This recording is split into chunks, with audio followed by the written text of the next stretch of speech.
Primetime News this evening. Be on the alert. Health officials warn of fresh spike in COVID-19 cases in Jamaica. Going back home, authorities decide the fate of 37 Haitians who arrived in Jamaica Monday. And recycled phone numbers nightmare. Can your personal data be compromised? The answers in our In Focus probe.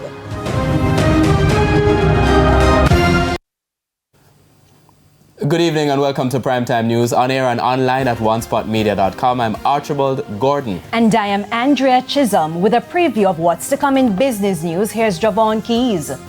Well, Andrea, the audited results are out for JMMB Financial Group, and guess what? They've seen a 46% decline in profit. I'll tell you what happened and so much more during the business day a little later on.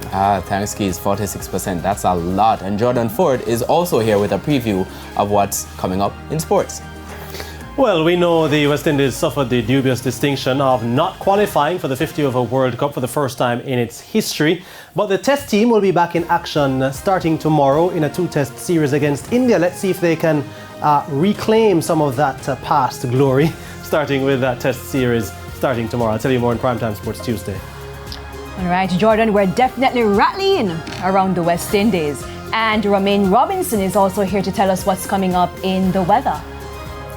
Thank you, Andrea. We are expected to having those warm temperatures affect most of the island over the next few days, but the good news is that there should be some rainfall, especially across sections of the west.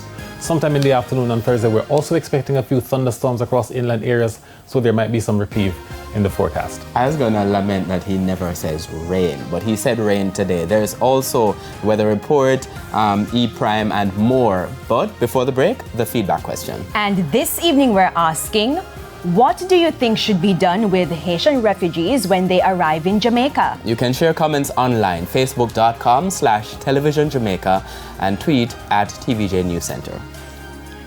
Stay with us. Primetime News returns right after this break.